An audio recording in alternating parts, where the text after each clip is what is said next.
Simbolismo en Notre Dame. Por Jorge Enrique Gudiño. En el mundo, la mayoría de los sitios donde existen grandes iglesias son lugares especiales que concentran las energías celestes y las terrestres. El 99% de los templos cristianos fueron construidos sobre antiguos lugares de culto místico de cientos o miles de años. Notre Dame no es la excepción. Desde hace cientos de años, los celtas venían celebrando aquí sus ceremonias. Posteriormente llegaron los romanos, trajeron su religión y erigieron un templo en honor al dios Júpiter, hijo de Cronos y Rea. Antaño, las cámaras subterráneas de los templos servían de morada a las estatuas de Isis, las cuales se transformaron en vírgenes negras, con la introducción del cristianismo en Galia, que, en nuestros días, venera el pueblo de manera muy particular. El color negro es relativo a la tierra, a la madre tierra o la tierra primitiva. Su simbolismo es, por lo demás, idéntico. Unas y otras muestran, en su pedestal, la famosa inscripción, Virgini Pariturae, a la Virgen que debe ser madre. Delante de este templo, nos dice Amede de Pontier, refiriéndose a Notre Dame, se elevaba un monolito sagrado, deformado a causa del tiempo.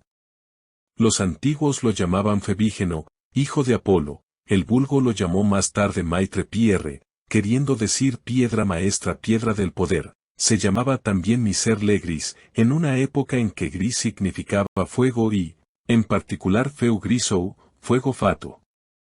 Esa piedra fue retirada en 1748, cuando se agrandó la plaza del Parvis de Notre Dame. La veneración a la Virgen Negra Isis tiene sus secretos lo mismo que el alma humana, así la catedral tiene sus pasadizos ocultos. Su conjunto, que se extiende bajo el suelo de la iglesia, constituye la cripta, del griego KPV7 rock, oculto. Fuerza real, pero oculta, que se ejercita en secreto, que se desarrolla en la sombra, que actúa sin tregua en la profundidad de las construcciones subterráneas de la obra. Con la introducción del cristianismo, en este sitio se construyó la primera iglesia cristiana de París, la Basílica de Saint-Étienne, proyectada por Childeberto I alrededor del año 528. Luego en sustitución de esta obra surgió una iglesia de estilo románico que permanecerá hasta 1164. La Catedral de Notre Dame está relacionada con el culto a la diosa Isis. En 1905, durante la construcción del metro parisiense, bajo los antiguos fosos de la Bastilla, se encontró una estatua de Isis, la gran diosa negra, cuyo culto estuvo vigente en Roma y fue expandido por sus legiones hasta las fronteras del imperio. Isis está en la etimología del nombre la ciudad, Parisis. El templo de Isis de la protectora de los parisienses. La isla de Cité, vista desde el cielo, parece a las barcas que en los albores de la historia surcaban el Nilo, en la Tierra Negra, donde nacieron Tot, Hermes Trismegistro y el arte de la alquimia, de transmutar en oro los metales viles. En 1164, cuando comienza la construcción de la catedral actual, dedicada a la Virgen María, Nuestra Señora de París. Su principal impulsor fue el obispo Maurice de Sally, que consideró que la antigua iglesia de San Esteban era poco digna para los nuevos valores religiosos, y el arte gótico inicial permitía aplicar innovaciones técnicas que daban gran amplitud a los espacios iluminados, que anteriormente eran imposibles con los muros cerrados. En la catedral había varias esculturas llamadas termes o los bustos de Hermes, que rendían culto al dios Mercurio. Todas fueron sistemáticamente destruidas. En el interior, en la nave principal, había un coloso de 8 metros, de color gris, que había sido erigido por Antoine de Césars, chambelán del rey Carlos VI. Se pretendió quitarlo en 1772, pero se mantuvo hasta 1800. Los católicos renombraron a la última escultura que permanece en el frontis, como San Cristóbal, el portador del Niño Jesús, que se escapó de la destrucción debido a que forma parte del muro, Es una escultura en bajorrelieve. San Cristóbal, cuyo nombre primitivo, Oferus, significa, para la masa, el que lleva a Cristo. También se dice Cristóbal es el que lleva el oro. Partiendo de esto, comprendemos mejor la gran importancia del símbolo. Es el jeroglífico del azufre solar, Jesús del oro naciente, levantado sobre las ondas mercuriales y elevadas a continuación por la energía propia del mercurio, al grado de poder que posee el elixir. Según Aristóteles, el mercurio tiene por color emblemático el gris o el violeta, lo cual basta para explicar el hecho de que las estatuas de San Cristóbal estuviesen vestidas de una capa de dicho tono.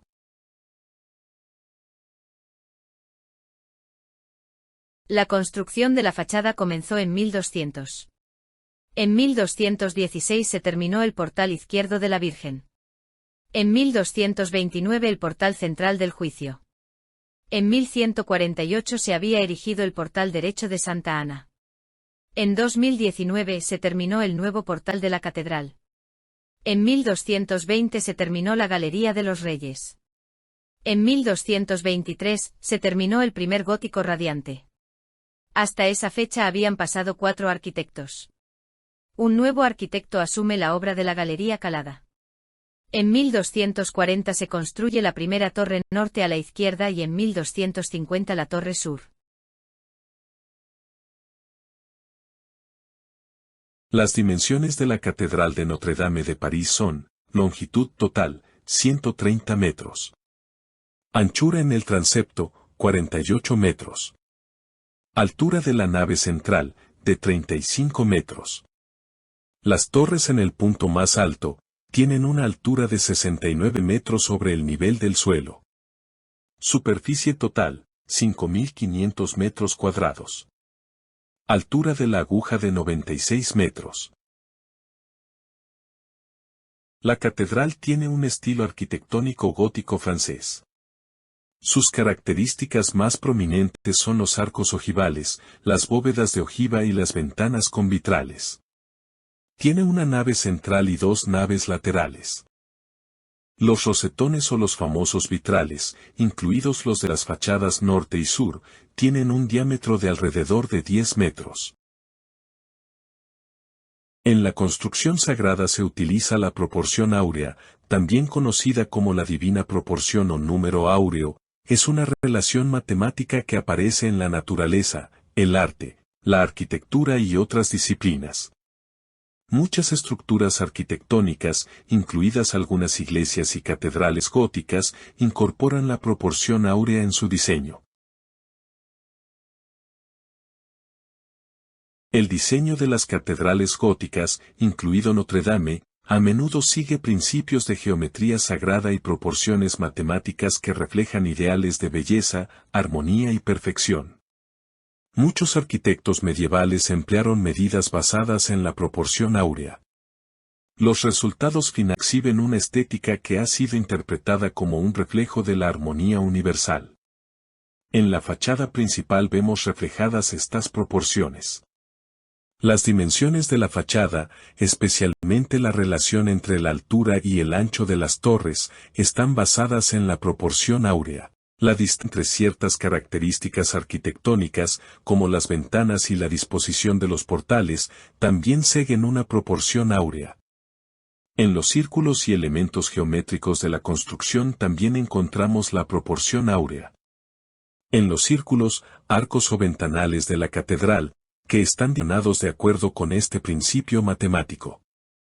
En los rosetones de las fachadas norte y sur, los círculos de los vitrales siguen proporciones áureas en su diseño, especialmente si se analiza la relación entre el diámetro del círculo y las diferentes divisiones internas. En el diseño de la planta de la catedral, con su nave central y el transepto que forma una cruz, también se reflejan las proporciones áureas, también las divisiones de espacio que crean una sensación de armonía visual. Analicemos ahora la relación de la catedral con la mitología griega. Los antiguos constructores y navegantes llamados los argotiers son los que utilizan el lenguaje argot, son descendientes herméticos de los argonautas, los cuales mandaban la nave Argos, y hablaban la lengua argótica mientras bogaban hacia las riberas afortunadas de Cólquida en busca del famoso vellocino de oro.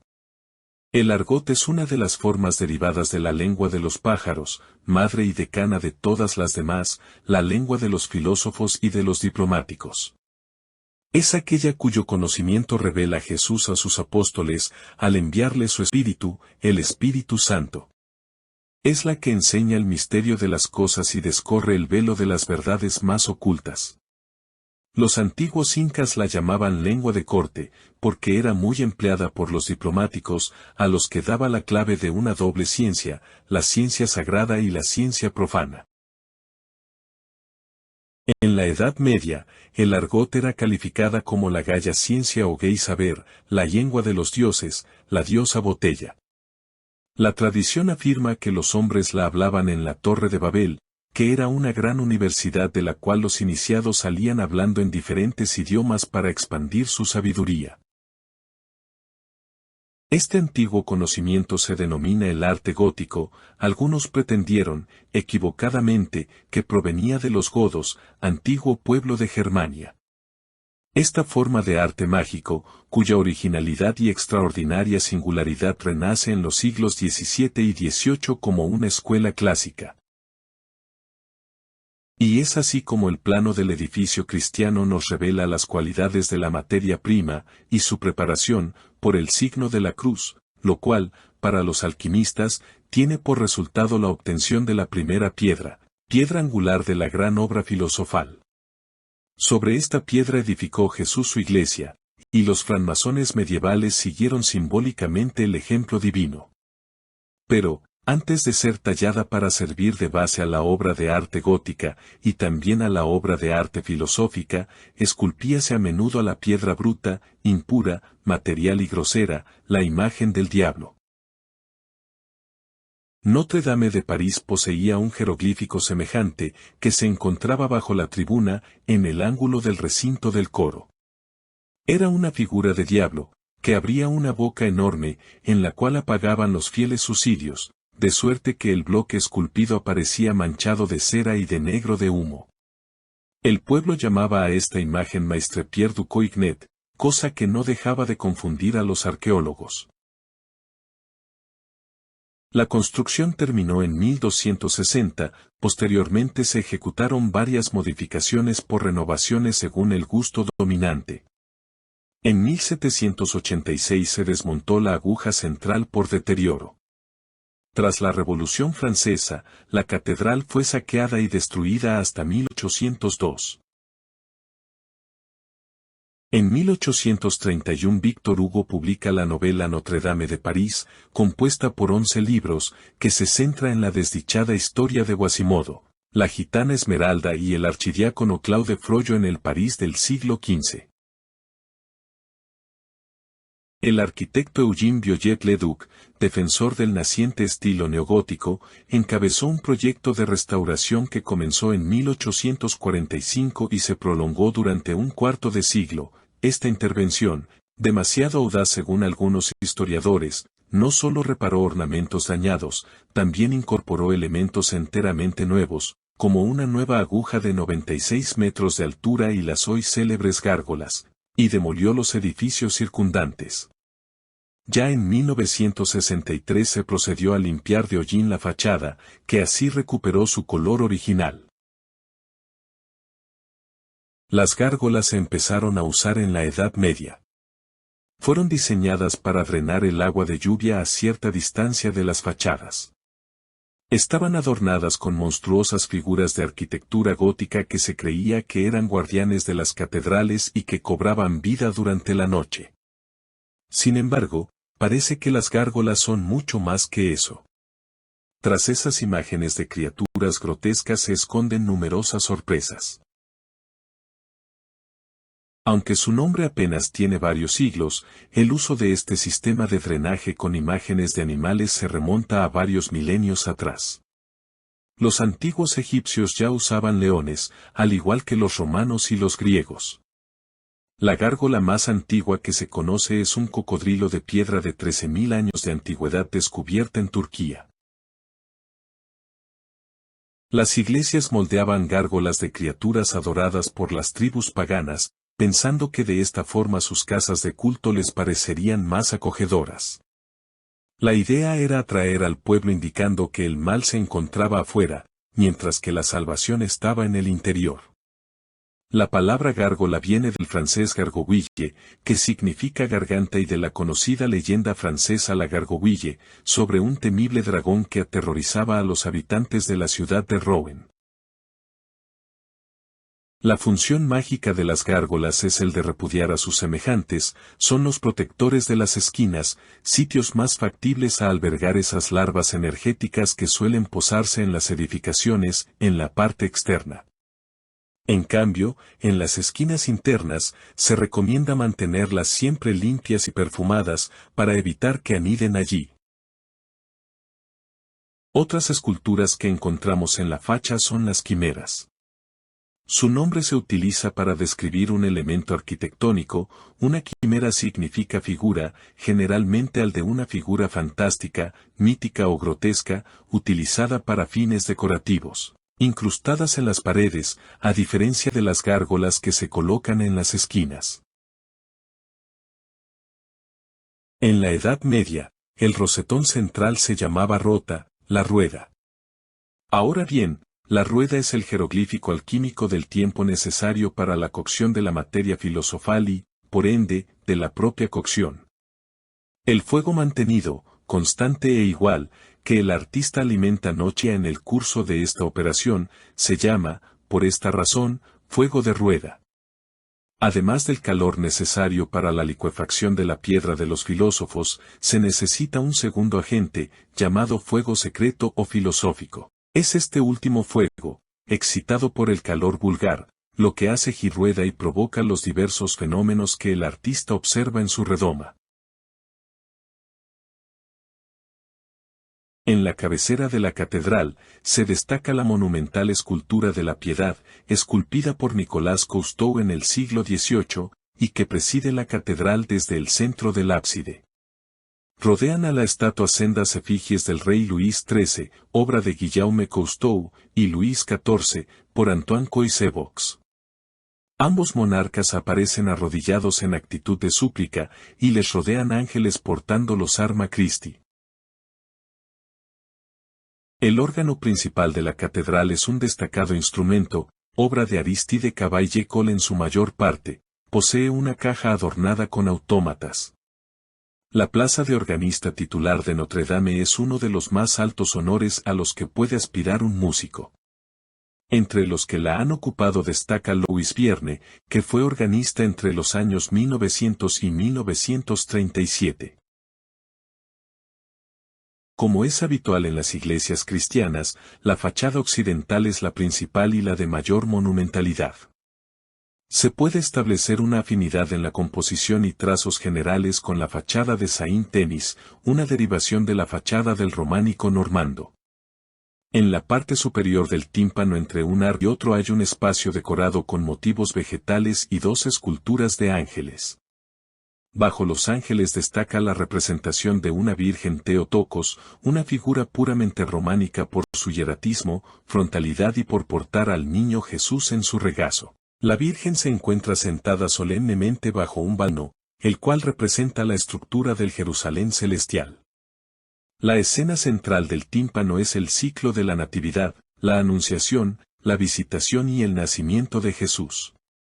Por último, en la parte inferior se narra la historia de San Joaquín y Santa Ana. El parteluz, pilar que divide en dos la entrada al interior de la catedral, está adornado con la escultura de San Marcelo, el cual sostiene en una de las manos la lanza que clavó sobre el cuerpo del dragón.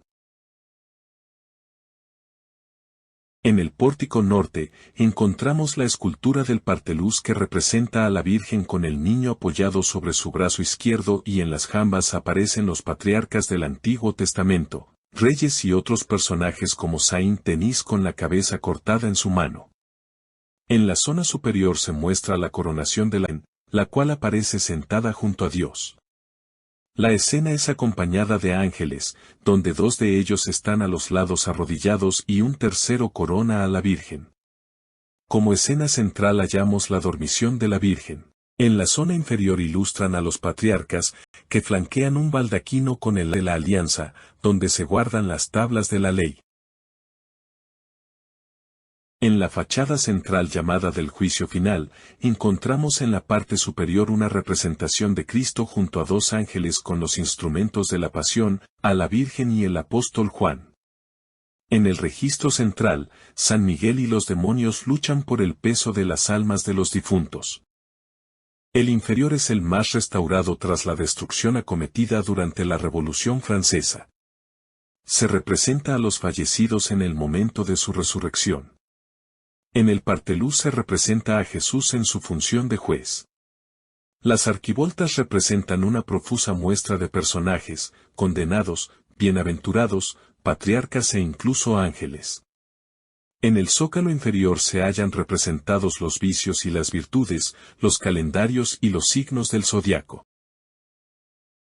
Desde sus inicios, en el diseño de la catedral, se tenía pensado colocar dos agujas, una sobre cada torre similar a la mayoría de las iglesias góticas.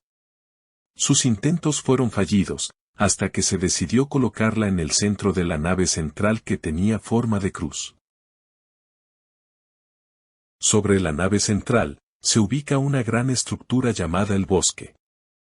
Esto generó numerosas dificultades estructurales, pues el techo constaba de una estructura de madera de unos 100 metros de largo por 13 de ancho, era construido alrededor del año 1220, estaba formado por 1300 vigas, cada uno era de un árbol de roble, que formaba una especie de ático.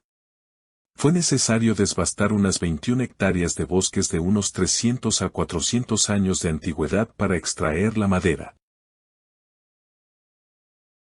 La gran obra es precisamente lo que encontramos en Notre Dame, una catedral llena de simbolismo hermético, que guarda en sus estructuras y esculturas todo un conocimiento oculto, que hoy nos es difícil descifrar, puesto que las claves son ocultas. Las 7 claves son, psicológica, su contenido e interpretación. El método de deducir lo que la mente capta sobre el objeto analizado. Cosmológica, la influencia desde y hacia los astros, la posición, forma y tamaño relativa a los astros. Física y fisiológica, apariencia en el plano material. La metafísica, su manifestación energética. La antropológica, su incidencia sobre el desarrollo de la humanidad. La geométrica y numérica, su ordenamiento y clasificación, sus medidas y proporciones. La mística, su ausencia y enlace con la divinidad. Entonces, para estudiar las esculturas de Notre Dame, es importante conocer su número de orden, sus disposiciones, colores y elementos que la conforman, entre otros. Entre 1991 y 2000 se llevó a cabo una nueva campaña de limpieza y restauración, pero el edificio seguía necesitando intervenciones en otras partes, como su aguja central. Y tras dificultades para reunir financiación, las reparaciones se reactivaron en 2019, con trágico resultado, el incendio sobre la nave central, que destruyó la aguja y el techo con su estructura de madera.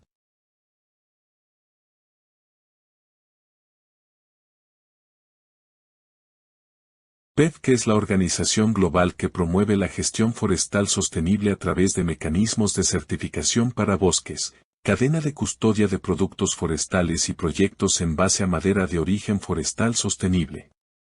La nueva madera utilizada para la reconstrucción de la cubierta de la catedral cumple con estas normas de reforestación y cuidado de los bosques.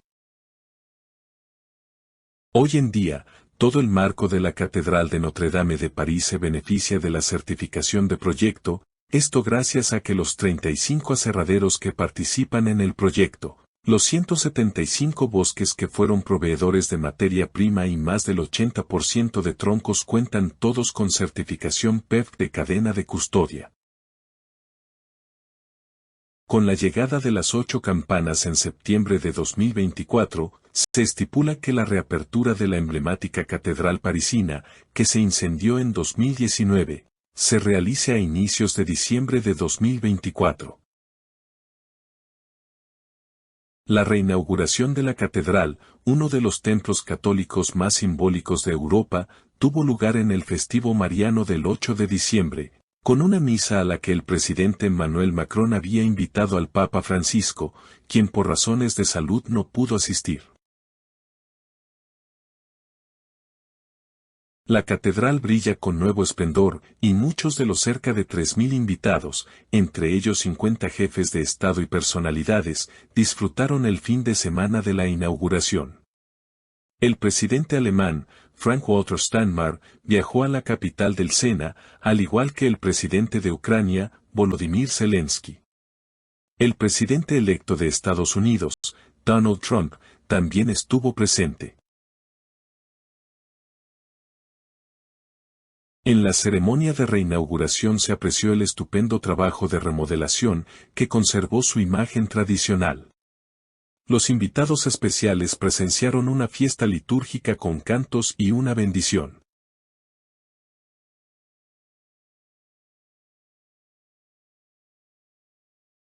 Suscríbete a nuestro canal y mantente actualizado de nuevos videos culturales.